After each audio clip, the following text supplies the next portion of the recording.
We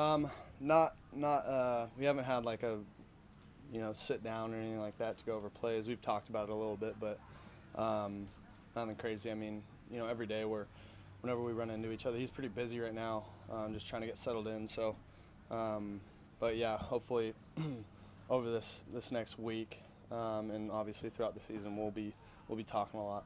Sam, do you have an idea of how much you'll play personally? I don't.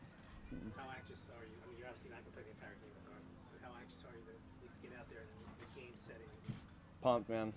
Pumped to get out there at MetLife and see the fans first of all, and obviously go out there and play the game I love. How different is it for you going into these preseason games compared to last season? Different circumstance. Last year you're battling for the job. This year you obviously have it. So, what are kind of the things you're hoping to accomplish this time around? Yeah, I think this time around, I mean, nothing really changes. I mean, I just got to go out there, execute, do my job. That's really it.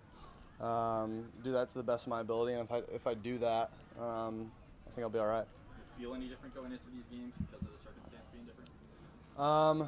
No, I mean, not really. It's just for me, it's about going out there and, like I said, just doing what I can to put the ball in the end zone.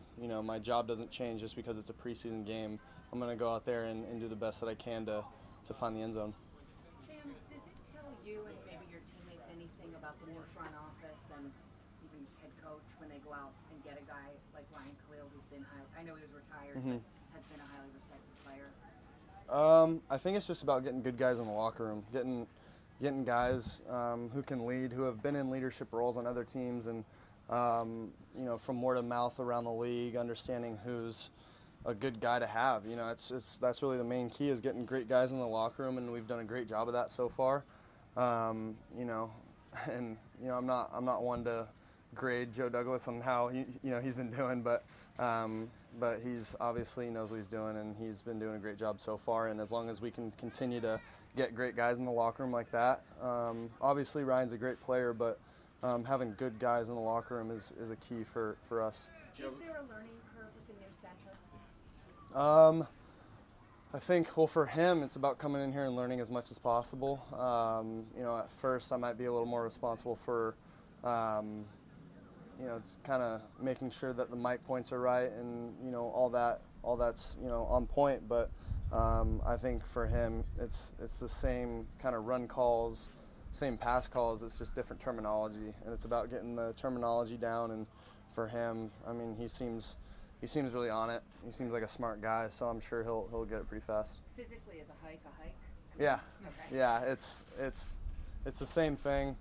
It's not different. It's just a matter of getting comfortable with the guy, and it is different for him. I mean, because Cam Newton had a different cadence than I do, so it's about getting on rhythm with the cadence and understanding, what my on two sounds like, what my quick count sounds like, what my on one sounds like. So it's just about, for us, getting on rhythm with the cadence. But other than that, the plays are the same, and the delivery of the snap and all that doesn't really change. Sam, how has Greg's defense made you better in camp? It's an aggressive, exotic type of defense. So how's it made you better, and then how do you think it's made the offense as a whole better? Yeah, I think it's definitely challenging. It's fun to come out here and compete every single day with a defense like that, because you never know what you're going to see, and it just makes it fun and interesting every single day. Was that going back to the Cleveland game last year, facing Greg's defense?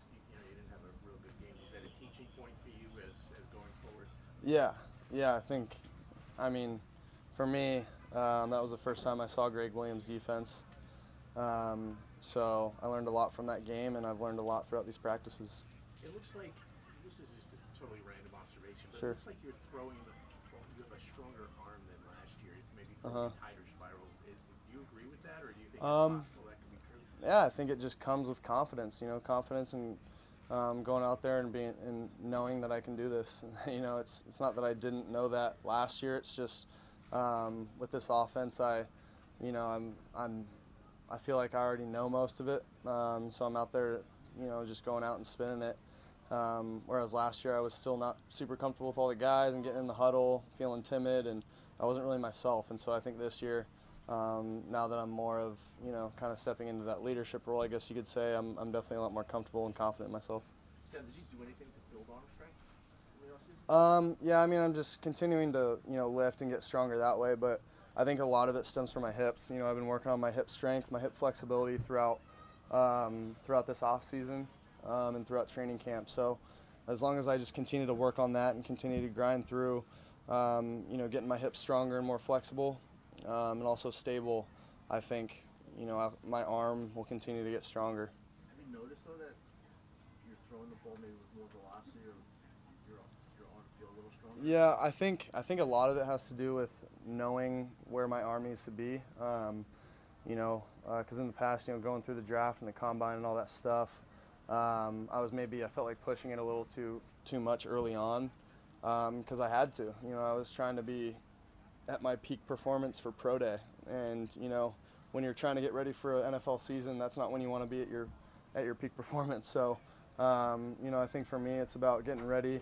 And right now, I feel great heading into the year, and so I'm kind of right where I want to be. And if I just continue to do that and continue to, keep my arm right, but also keep my hips right, I'll be all right. What did you do in the offseason exactly? We'll take a couple more.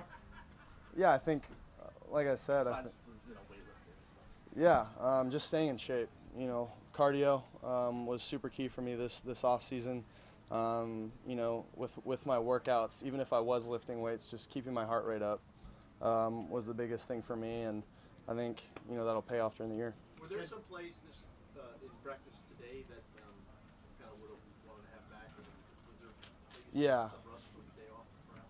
for sure. I'm not using that as an excuse, the day off, but this was definitely, I think our whole offense would agree, not our best day.